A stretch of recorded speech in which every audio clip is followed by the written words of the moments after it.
change the air filter on a 2016 Dodge Ram. I'm gonna teach you guys to do it. Okay.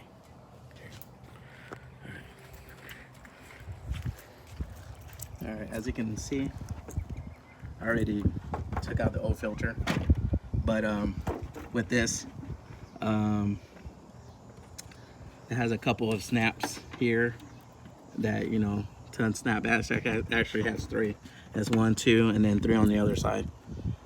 So I compare filters and they match up pretty well. So we're good there. So I'm just lifting it up, and it seems pretty clean in there. So I'm not gonna. There you go. Make sure it goes right in there. Seats well. Looks good. All right. Now the kind of hard part.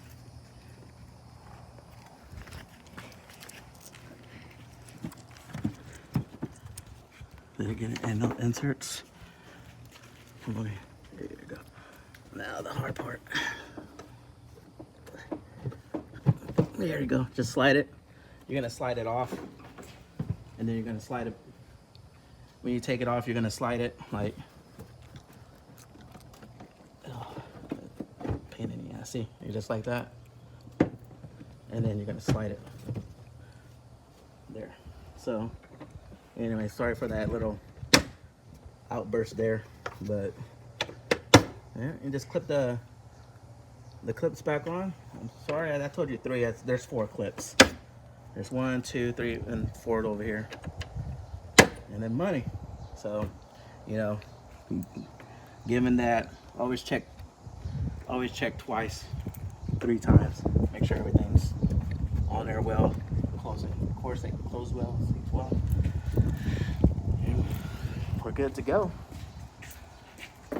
Check your owner's manual for the size of your filter.